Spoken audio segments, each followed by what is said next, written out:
All right, you guys, happy Wednesday. So we took a one-day break yesterday, and we somehow time traveled to Christmas morning over here because I was recently name-checked in Blake Lively and Ryan Reynolds' recent filing against Justin Baldoni in Wayfarer Studios. I did it. I made it. I can now retire. All of the haters out there who doubted me are now asking for forgiveness. And I just want to say thank you to all of you who believed in me, who believed in us, who knew that this day would come. So grab your effing florals and welcome back to Candace.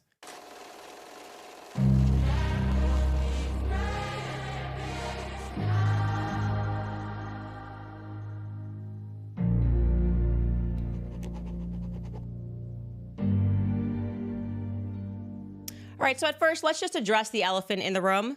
That's me. I am very pregnant. I announced on my Instagram yesterday that I had to take the day off because someone spoke to me improperly on the phone, and I was deeply upset by this conversation, and I was therefore incapable. I could not trust myself to go live, or I would have just been naming names, and I would have been ratchet and out of control. And then one of you guys kind of rather hilariously pointed out to me on Instagram that my post was unnecessarily honest. Like I could have just said, oh, I'm not feeling well today. We'll see you guys tomorrow. Or like my dog ate my homework.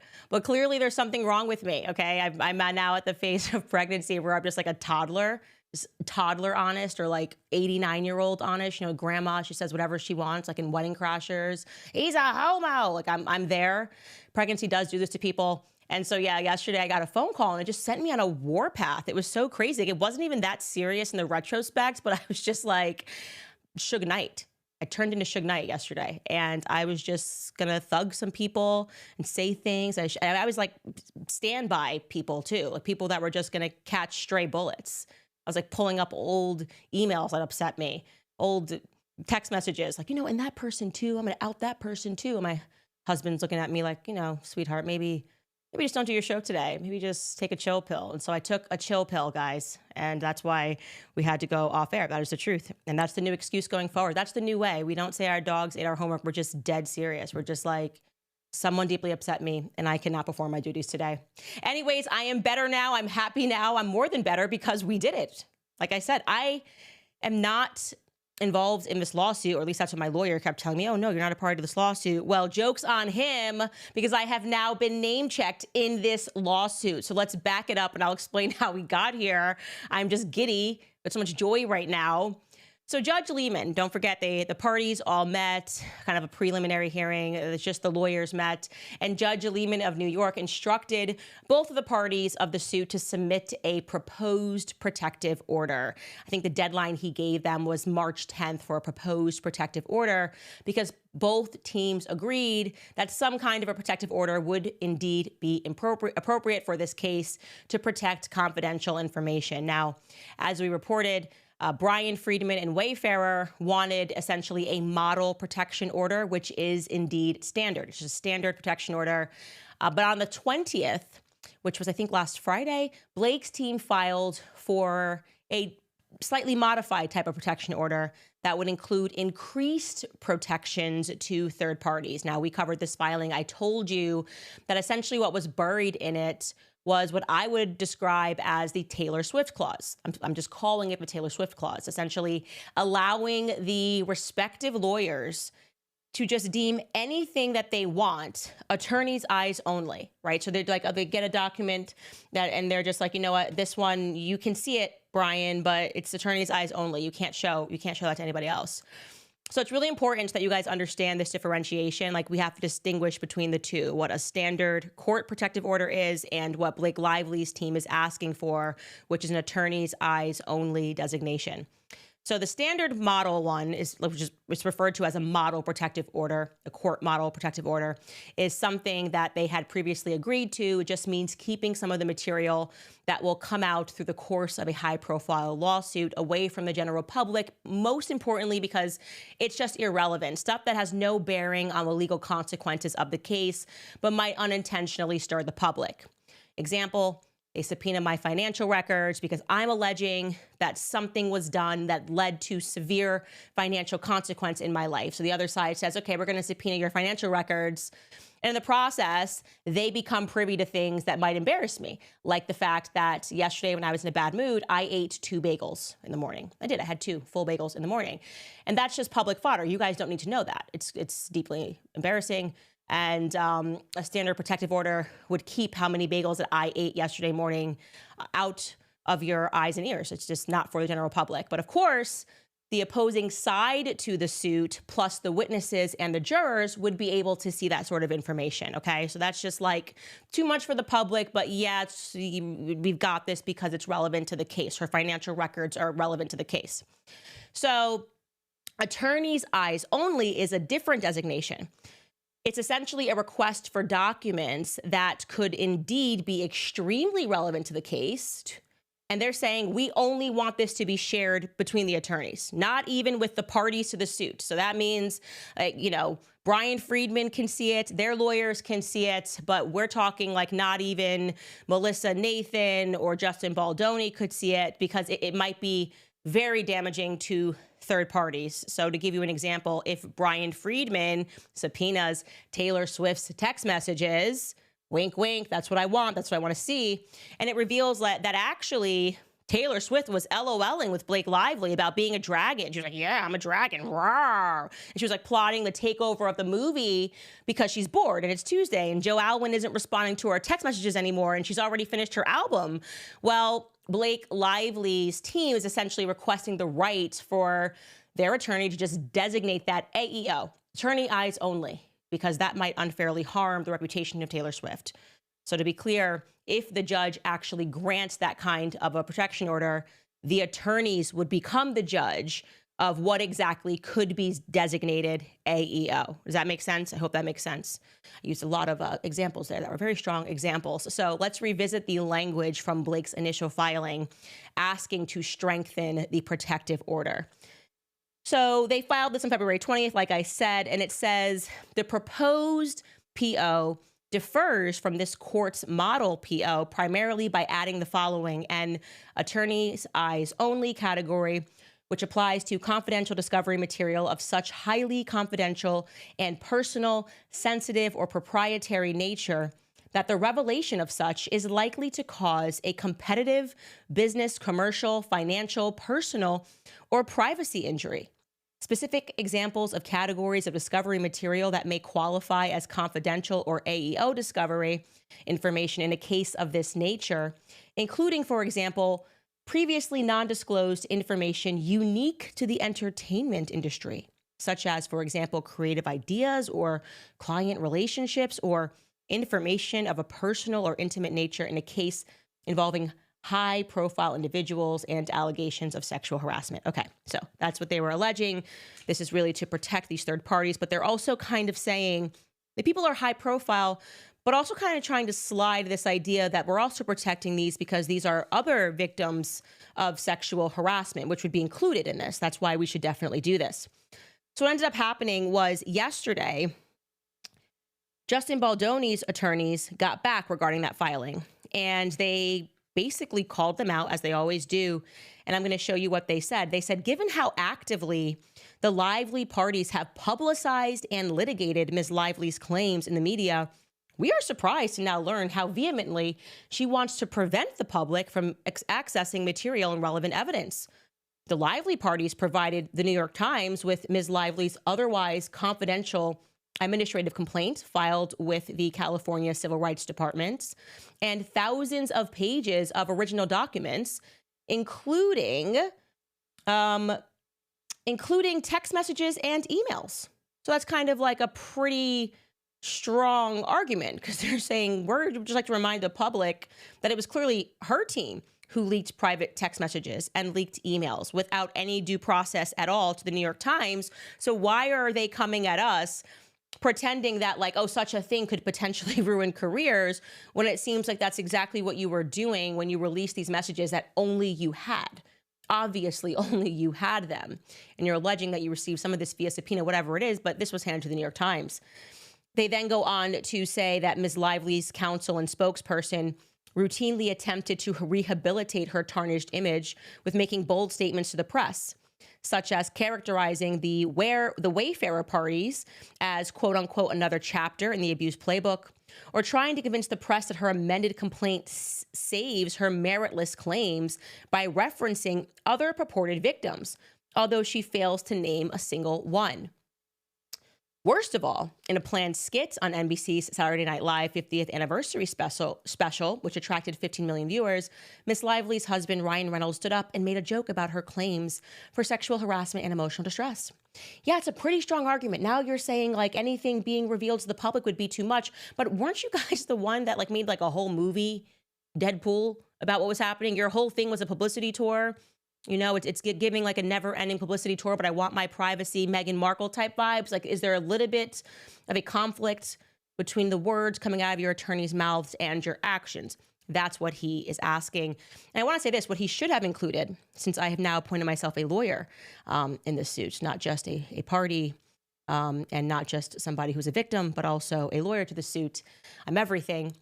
I also find it interesting that they're trying to pretend that it's a case, that they're essentially trying to protect people who may have been victimized by sexual harassment, when it was actually Blake Lively in that initial filing that said everything but the name, right? Like when she was trying to imply, like wink, wink, I'm not going to name Lily Bloom. She was like pulling the Kanye, I'm not going to say who it was. And then she just says it.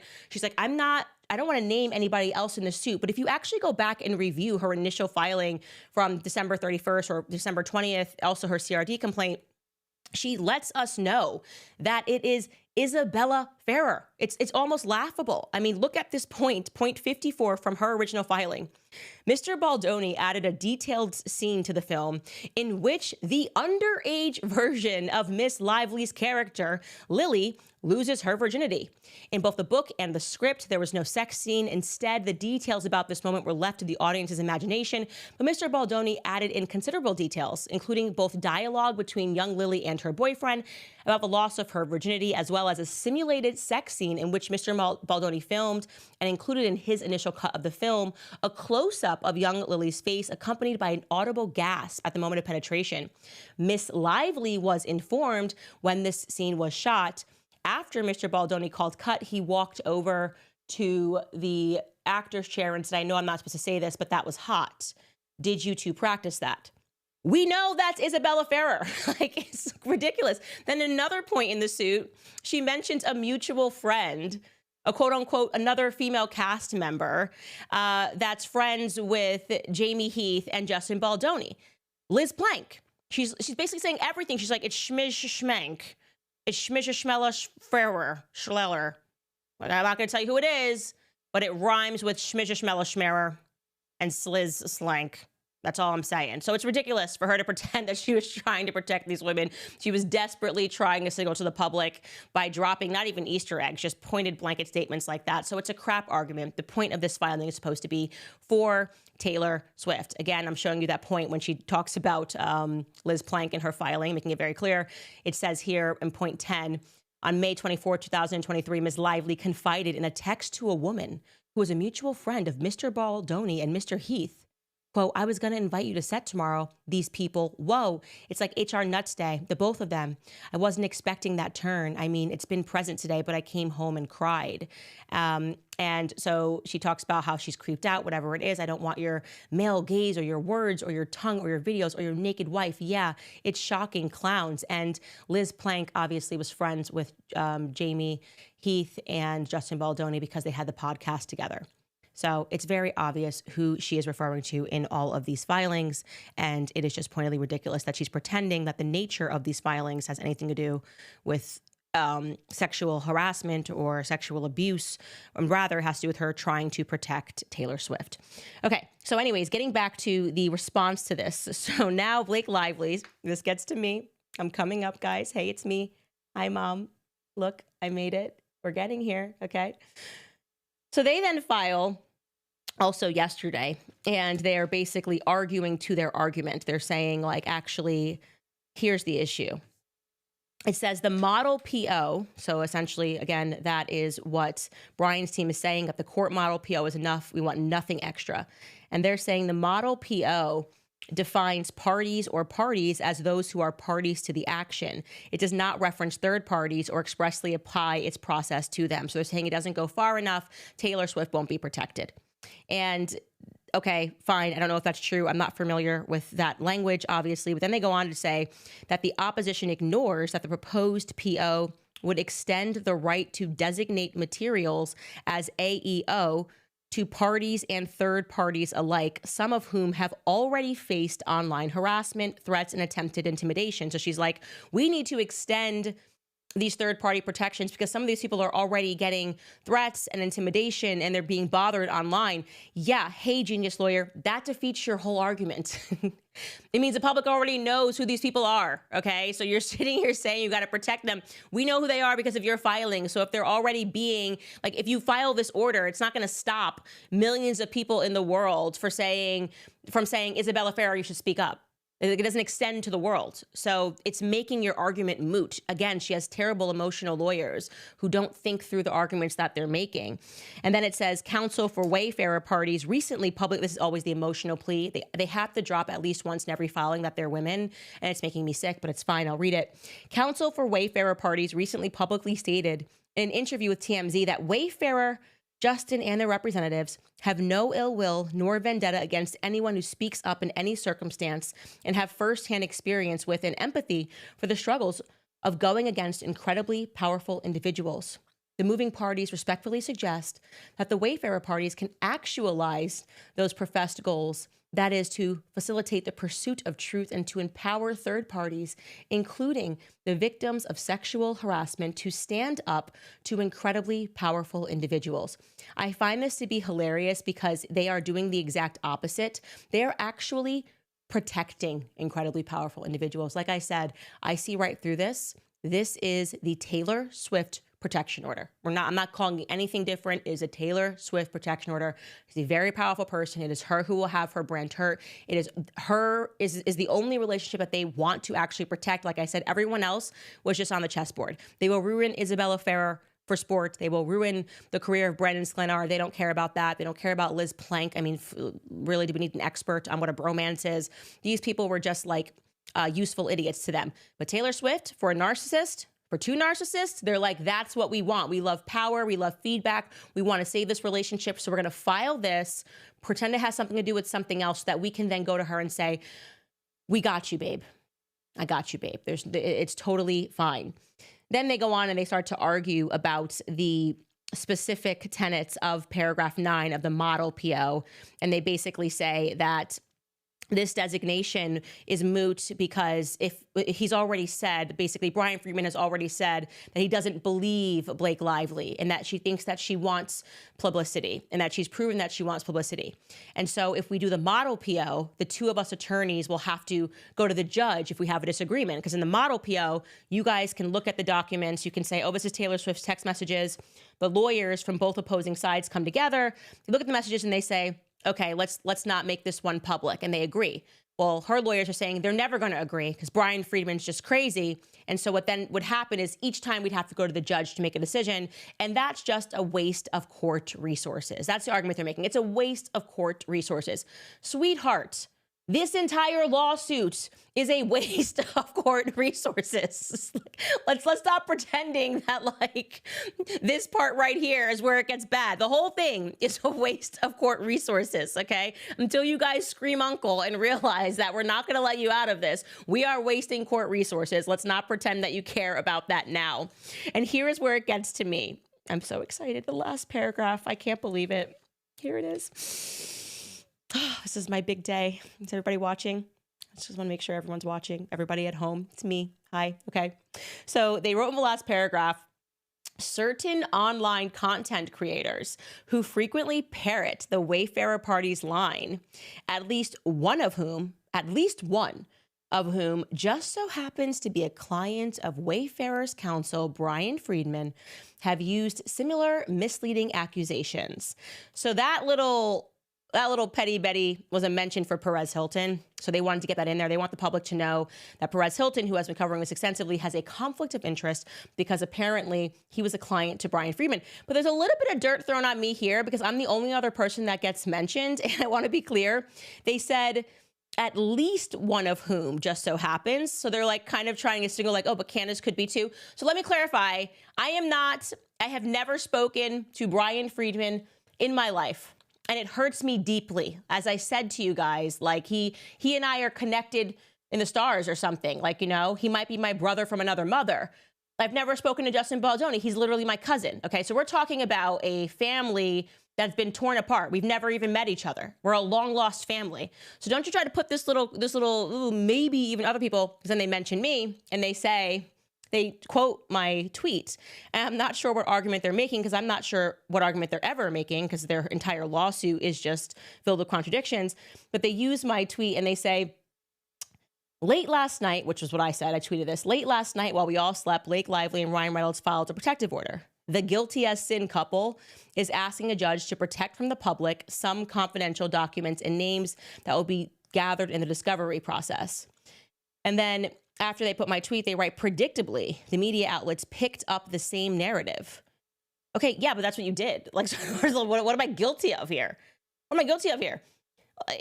Leading the pack of people, like, because like what, we're psychotic and we're checking your filings every day. And we said, oh, look, yeah, she's filing for more protection to protect, she thinks it's confidential documents. We just read through this. We showed the public that's what you're doing. So I don't understand why I got name checked here. And then just to say, predictably, the media outlets picked up the same narrative. They're like, they got me out here looking like Regina George when she cuts her shirt. And then everybody just starts cutting their shirts. It's like, no, I'm just telling the truth. And I don't understand what your problem is with me other than the fact that I am under your skin. I'm so excited. I'm under their skin. Blake and Ryan are watching. You know what's going to happen? I want to be very clear, guys. You know where we're headed? I can see us barreling toward this future. I am going to be put not just in the Deadpool movies, but all over that next Taylor Swift album. You guys are going to be Easter egg hunting. She's going to have songs about me. She's going to be like, nothing rhymes with kombucha. Yeah, there's going to be a whole song. And teenagers are going to be singing in the air. You took this. He's not even your cousin. Nothing rhymes with kombucha. I'm excited. And I'm going to go to the concert because I told you my little girl, she likes Taylor Swift music. And I am bopping to London Boy forever. But the point of the fact of the matter of everything that is going on is no. Okay, I'm not Judge Lehman. I'm not Brian Friedman. I'm not Justin Baldoni. I'm not Wilkie Farr Gallagher. But I am the public jury, lawyers, both parties. I have to be able to make a decision on my own show. And I'm telling you that we are not accepting this. Okay, I want the Taylor Swift text messages. I deserve the Taylor Swift text messages. Okay, I've worked incredibly hard for the Taylor Swift text messages. Years, okay? Okay, not years, but like everyone can see that I have made a real effort. And now that you have name checked me and I'm under your skin, I'm going to be there for a very long time. I'm not gonna let go. I'm like a pit bull, okay? I'm on to you. I see what's happening. And you're just throwing me in here for trying to make people think that I'm somehow connected to Brian Friedman when I'm not, but it will be in the future, okay? That's my brother from another mother. And you're messing with my cousin and I'm pregnant, okay? I'm feeling like Suge Knight yesterday. You guys lucky you didn't run into me yesterday because there would have been problems in these streets. And that's all I'm going to say about that topic. Now onto a much nicer topic, PreBorn. I love them. They sponsor this show. You know, we have so much in part of the pro-life movement that we do to kind of conquer Planned Parenthood, spending so many millions to target what we deem to be vulnerable women, convincing them that the abortion pill is a quick, easy solution. But what actually happens afterwards is that there's so much devastation that follows. Women feel pain, they feel regret, and they sometimes really come to terms quickly with the reality that they have ended a life. And that's why PreBorn is stepping in through innovative technology. They are reaching abortion-determined women before they take that pill, before it's too late. In fact, to date, PreBorn's network of clinics has rescued over 300,000 lives, and they have seen over 90,000 women come to Christ. And it does not stop there. PreBorn's network of clinics are with these moms every step of the way. They offer counseling, maternity supplies, and the support that they need to choose life, and they cannot do this without us. So I always ask that if you give $28, provides an ultrasound to a woman in a crisis, that is it. It's $28, and it helps her see her baby and choose life instead. So to donate, just dial #250 and say the keyword baby. That's #250 baby. or you can donate securely at preborn.com/Candace. That's preborn.com/Candace. Also reminding you guys of home title lock for you guys who are homeowners, because there is a scam going on. They can literally steal your home right out from under you. The FBI calls it house stealing, and it's a growing real estate scam that targets American homeowners. And here's how it works. Criminals can forge your signature on one document. They use a fake notary stamp. They pay a small fee, and they file it with your local recorder's office. And just like that, your home title has been transferred out of your name.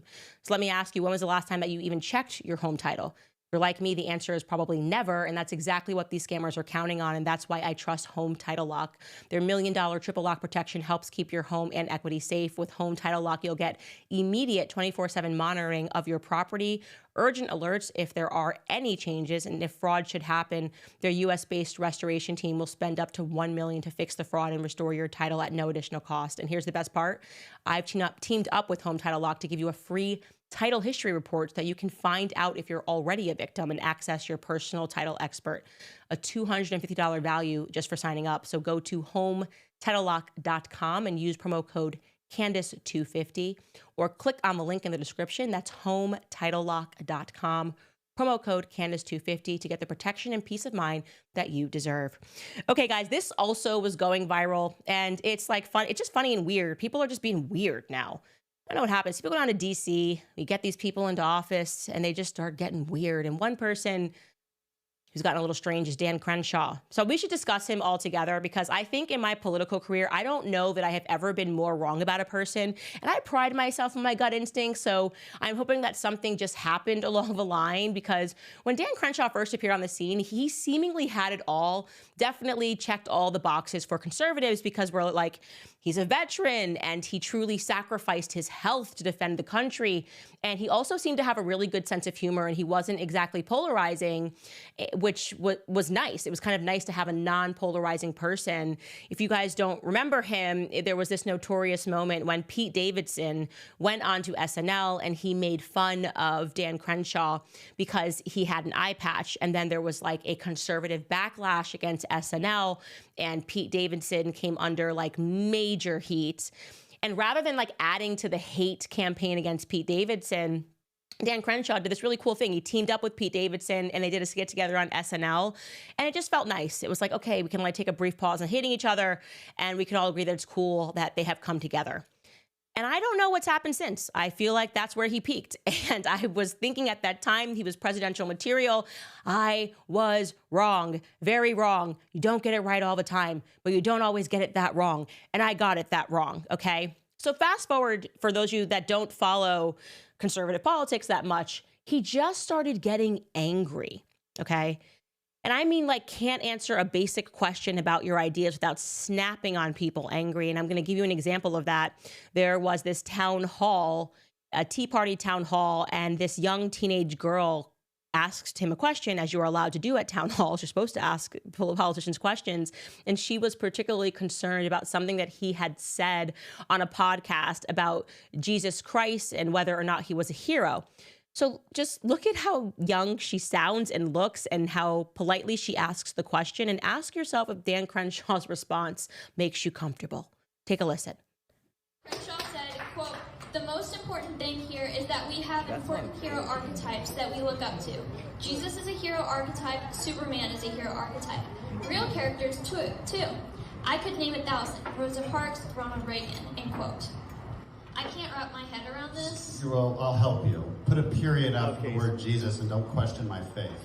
Wow. Okay, wow. To a 10-year-old girl. Way to go, guy. You moron. Look. Yeah, you don't talk to a kid like that. Yeah, boo. Don't question my faith. Oh, okay. You guys can ask questions about... People in the background are just like, don't talk to a kid like that. And mind you, this is amongst his peers. There's just been a lot of that, like bubbling anger over the years. You're not allowed to ask Dan Crenshaw any questions about what he believes or what he says. You're not allowed to ask him about the contradictions of saying you're America first, but also giving money overseas to never-ending wars, especially Israel. He just kind of snaps and calls people names. But I think that really demonstrates, I just feel like you should have this natural male instinct when someone that young steps to you with a voice like that and sounds so innocent and is asking a genuine question about what you said, and you just freaking slammer. And he's not pregnant. As far as I know, he is not pregnant. So it's a bit strange. So recently, he was interviewed by a journalist named Stephen Eddington, who works for GB News, that's overseas, the UK. And when the interview had concluded, he was still mic'd up, obviously, because it doesn't like magically like disintegrate. You obviously have your mic on still, and the camera was directly in front of him. And he's caught on the hot mic, and Stephen asks him if he's ever met Tucker Carlson. And he responds, "We talked a lot on Twitter, but if I ever meet him, I'll effing kill him." I'm gonna kill Tucker Carlson? You're gonna kill Tucker Carlson. You can't kill Tucker Carlson. Anyways, here's the clip. Thank you. Have you ever met Tucker? We've talked a lot.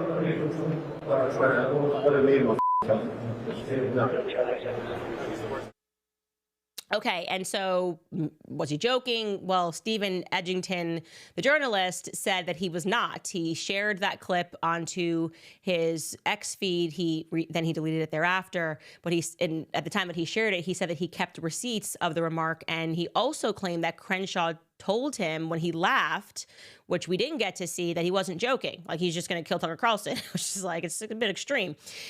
Anyways, this is now the deleted tweet right here. "I laughed it off. He said, no, seriously, I would kill him." Okay. I don't know what to make of that. Now, some people were asking, is that fair game? Is it fair game to catch him on a hot mic?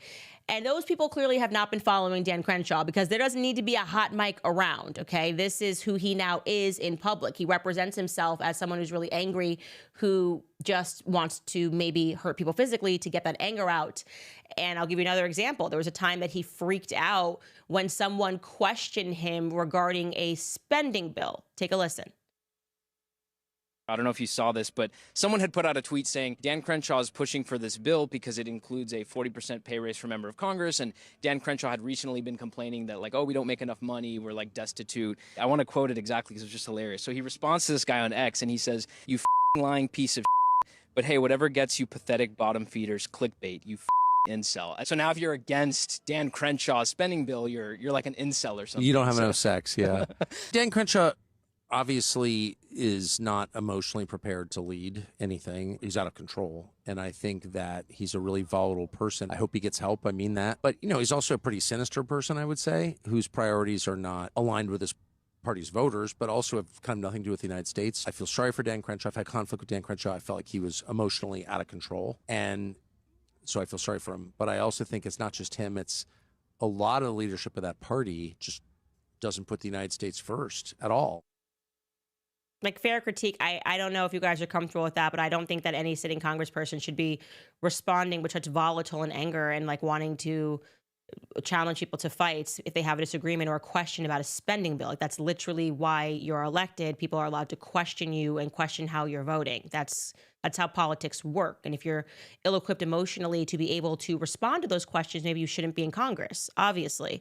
Anyway, Tucker replied to his little death threat, or whatever it is, whatever you want to call it, whether you want to take it seriously or just think of it as just another unhinged Dan Crenshaw moment because he just says stuff because he's angry. And Tucker offered for him to come on his show. He said, "Why don't you come sit for an interview and we'll see how you do it. We'll see how you kill me. I'll send you my address." And it was weird. Elon Musk obviously just loves to hype. Elon Musk is basically on X. Did you guys used to have the cafeteria O in middle school? Like, for no reason at all, because we're just like effing around. You just, one person goes, oh,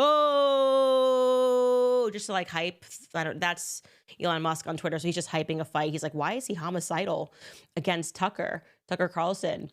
And it's going to be interesting to see how Crenshaw responds to this. Hopefully he does a little better than what he did when Marjorie Taylor Greene asked if he threatened to kill Tucker, even though we all heard it and watched it with our own eyes, and the journalist confirmed it. He just said no.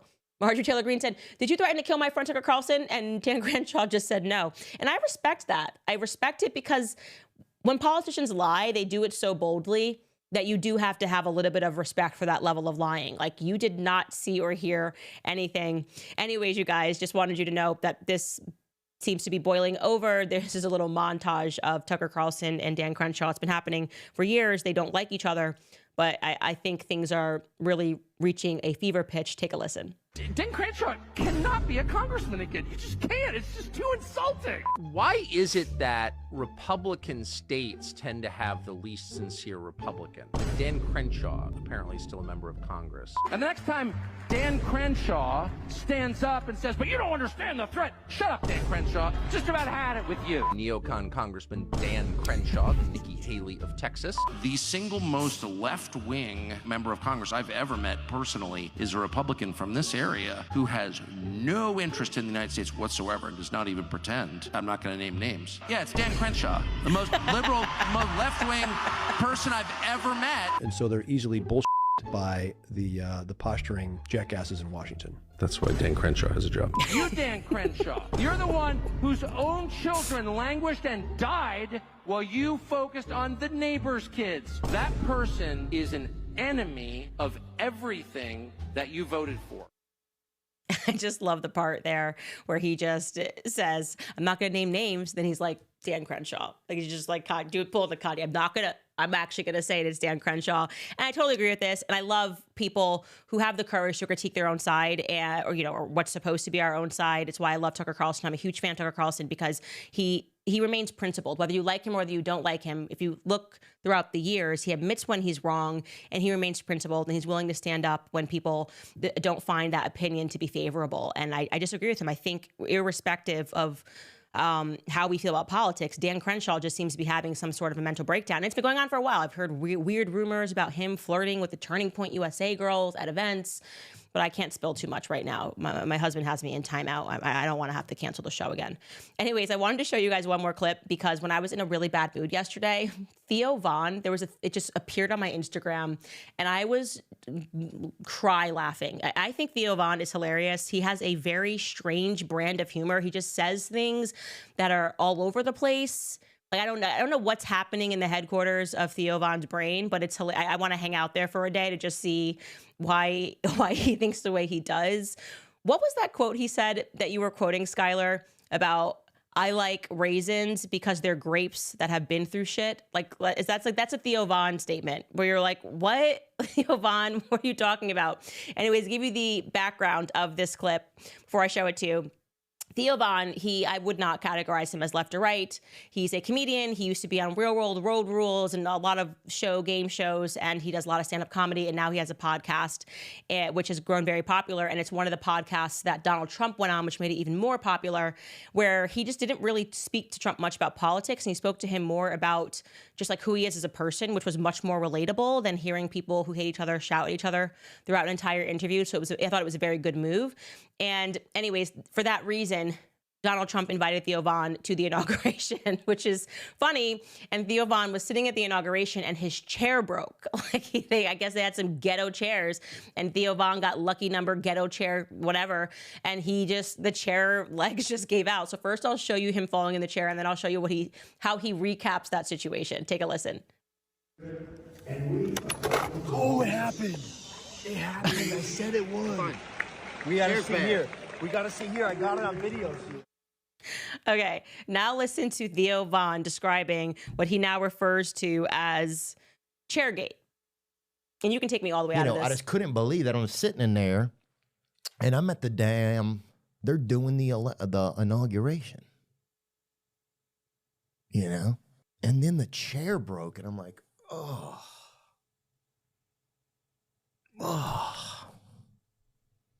And you're on the floor and you're like, oh, this isn't good. And then I thought I was like, please let me fall through to another world or whatever. Like I looked over at Sam Altman and I was like, I was like, send me into the Matrix right now, man. Don't make me have to just get up and just be human. So that was a lot. I don't know, was it a lot? But anyway, it just is what it is, man. And the best part of it was some rich lady scoffed at me. It's like, oh, oh, oh.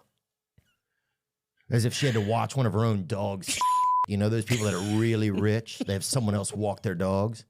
So they never really know that their dog's or whatever. She was like, oh, oh.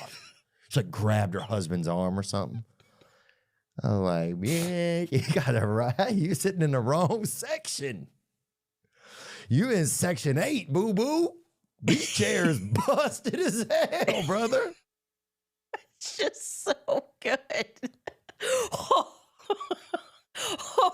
I just love the sound effect for a really rich woman who's offended that you've just done something out of pocket. And she's just like, no, I don't know why this person's sitting near me. Oh.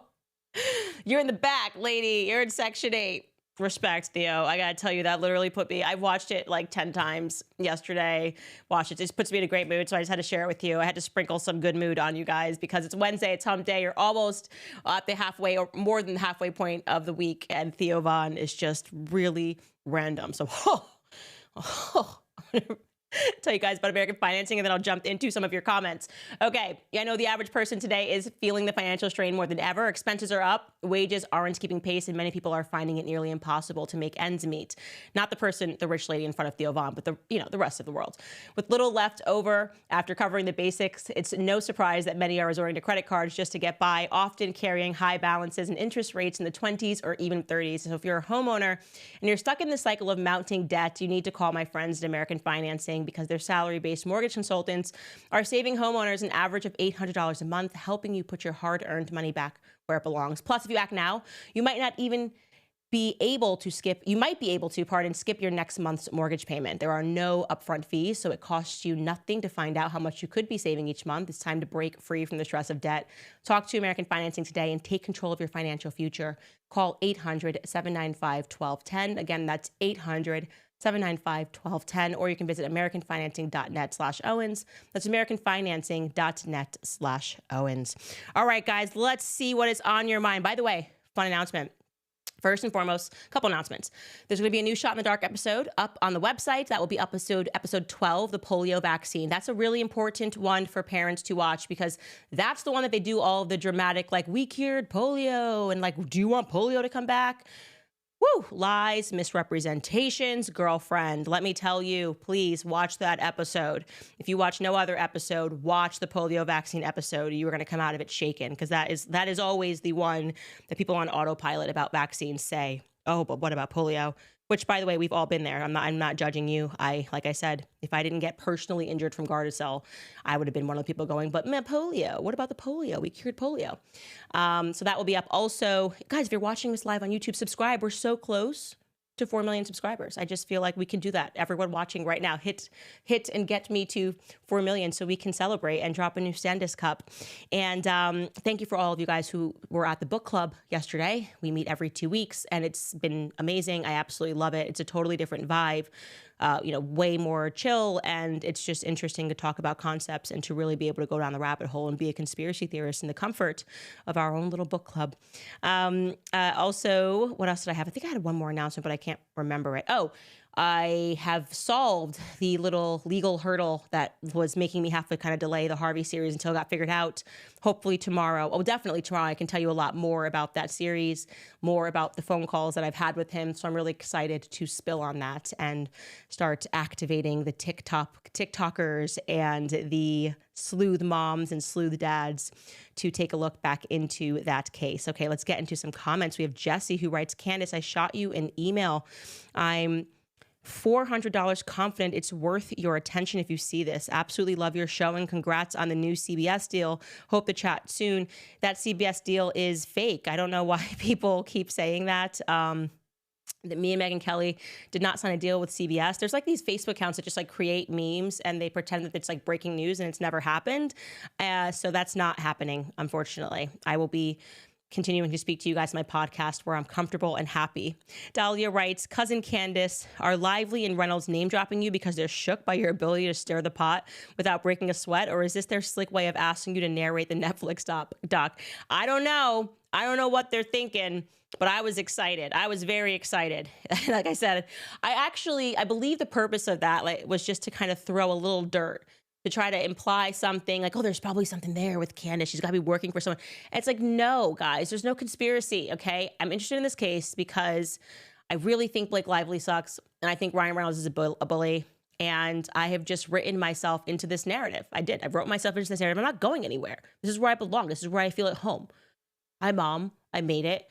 Proud of myself, Okay. Isabel writes, I think many would agree that your ops have increased significantly lately. If possible, having someone from your team check in when you go MIA, like yesterday, would be greatly appreciated. You're very sweet. You missed me so much. I did. I posted on Instagram that I couldn't come to the phone right now because somebody who spoke to me improperly. I was about as honest as I could get. And I'm good.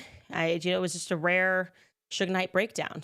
Sometimes people have a little Suge Knight breakdown, and I was too thug life. I was way too thug. I was ghetto. I was out of control yesterday, okay? I did everybody a favor. I caged myself and woke up in a better mood. I hope no more of those days happen. It came unexpectedly. I'm ashamed of myself. I should have done better. Andrea writes, you, Candace, keep it up. Love you, Candace. Keep it up. Praying for you. Thank you so much. The prayers work. They keep me safe. I'm convinced. Dahlia writes, are crying Ryan and Lively mad that you got a hotter take on their drama than their own press releases? Yeah, probably. Maybe because people know that they're lying and that they have obviously firms, PR firms that are trying to change the narrative and encourage us not to read documents. And I'm like, I'm here for this. Look at me, Ryan, crying Ryan, fake Lively. Look at me. Look at the notations. Like, we are here. Look at this. There's no way out. Okay. There is no way out. I am here and paying attention. And we have Rose Kiesel. She writes, Candace, your next bagels are on me. Thank you. Yeah, I did actually confess about that. It was a bad day. Yesterday was a bad day. And I shouldn't have eaten 2 bagels, but I don't want that to become public fodder.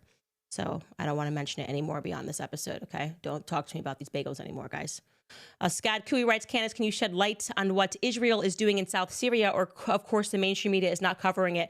Yeah, I should have back on a couple of people that were experts in that region. It's the only one that I feel that I am not educated enough to speak on, like the backstory of what happened in Syria. And that's why last time I had somebody on who was extremely educated to talk about Syria. You can actually go find that episode.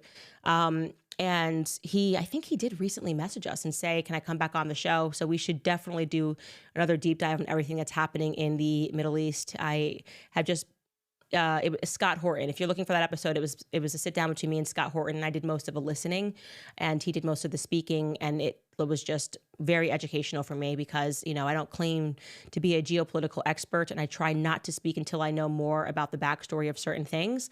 But I definitely can host people that know a lot more and hopefully awaken a lot of people to what's going on around the world. Right now, obviously, I'm deep in a lawsuit that I'm involved in, no matter what my lawyer says. We're just getting closer and closer. He says I'm still not a party to the suit. Who cares what he says? Noah, if you're watching, I don't care. Okay. I'm telling people that I'm a party to the suit, and that's how it's got to be. I'll see you guys tomorrow.